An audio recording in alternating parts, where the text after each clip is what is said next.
करम प्रधान विश्व रचिरा परम प्रधान विश्व रचिरा परम प्रधान विश्व रचिरा परम प्रधान विश्व रचिरा जो जैसी करही सो विश्व रचिरा जो जैसी करही फल जा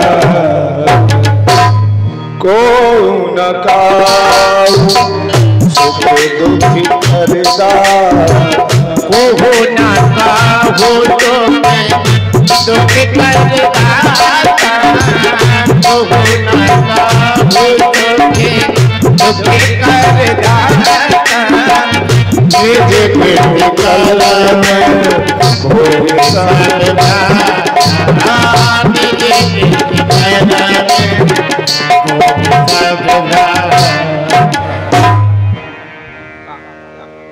कोई भी व्यक्ति किसी को कष्ट तकलीफ नहीं दे सकता।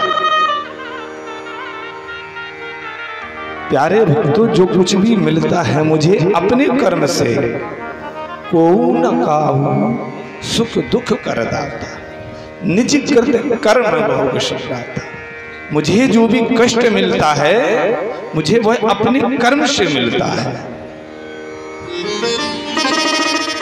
बैल रूपी धर्म रूपी बैल समझाता है।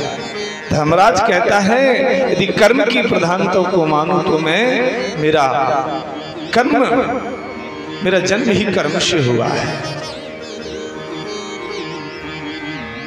इस संसार में जो कुछ भी हमको मिल रहा है वह कर्म के अनुसार है, और जो जैसा करता है उसको अवश्य ही उसके अनुसार फलश्रुति मिलती है।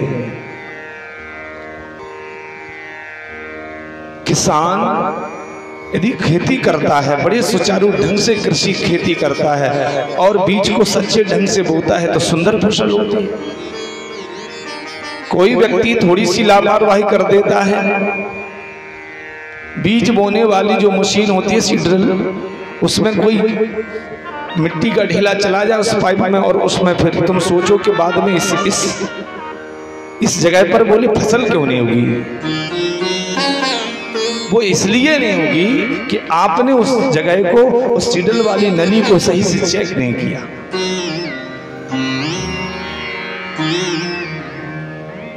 इसलिए उस भूमि में अन्न उत्पन्न नहीं हुआ है।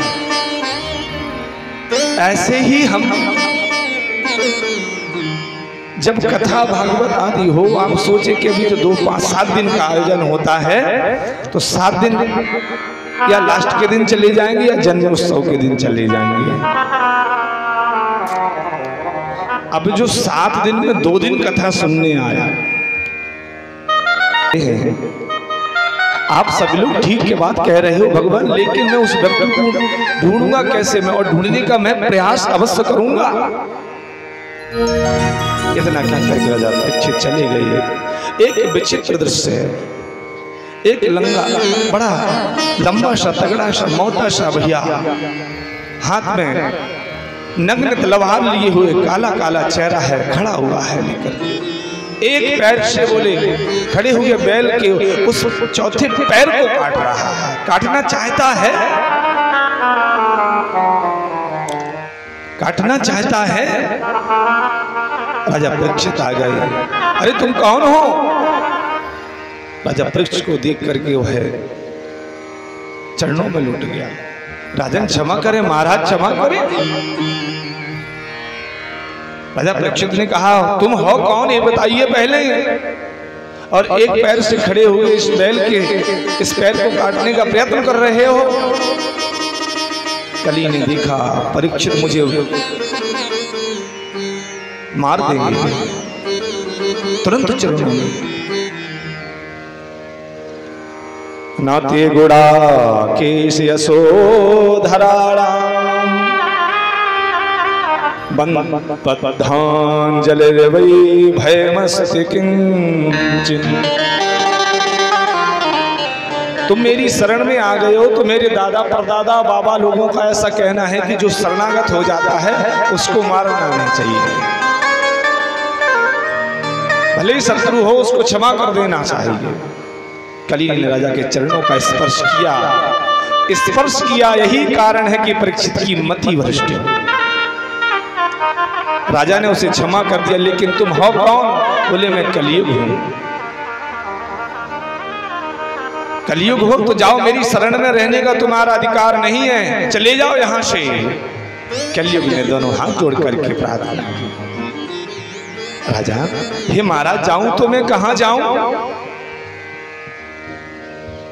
मुझे कोई स्थान दे दीजिए तो उन स्थानों में रह लूंगा मैं। तो परीक्षित जी कलयुग पर दया आ गई तो उन्होंने 4 स्थान दे दिए, 4 कमरे दे दिए। 4 कमरे, 1, 2, 3 और 4।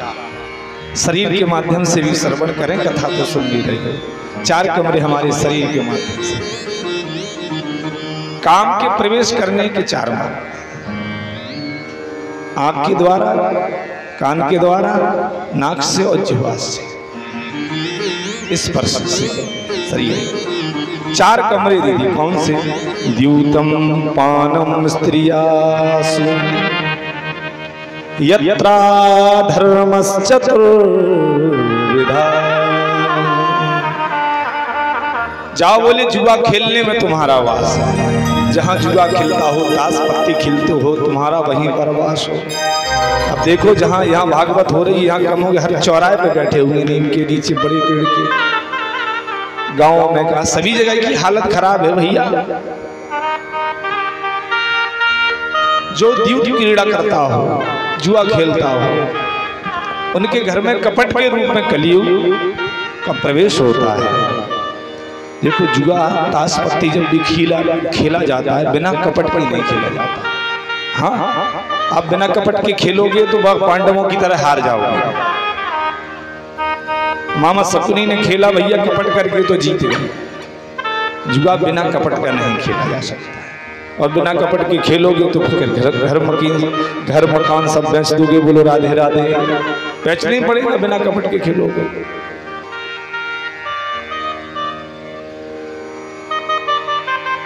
बड़े जुआ वाले खेलने वाले अपने आप में बड़े हंसते हैं। आज तो महाराज जी ने हमारी कथा सुना दी, ताश पत्ती खेल। चित्रकूट के एक महाराज जी हैं, उन्होंने कुछ 2 लाइन कही कि सबरे अवगुण जोर के,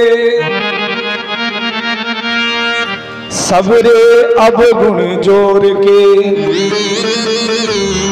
जुआर चो रघुवीर, दिनहु रात खटकत रहे, बिना घाव की पीर। अब जो हार जाता जुआ में तो कहता कल फिर खेलेंगे, पैसे की व्यवस्था कर। जो जीत जाता है वो कहता अभी तो हम 10-50 लाख जीत गए, क्या बिगड़ेगा, हार जाएंगे कौन, हमारे बाप को खर्च हो रहा है, ऐसे ही कहता है। फिर जाता है जो फिर हार जाता है। प्यारे भक्तों, जुआ यदि खेलना ही है तो ऐसा खेलो प्यारे भक्तों कि मानव जीवन में कभी हमको हारना ना पड़े। अर्थात इस 84 लाख योनियों में फिर हमको कष्ट, इन 84 लाख योनियों का कष्ट हमको सहन नहीं करना पड़े, ना इस 84 लाख में भटकना।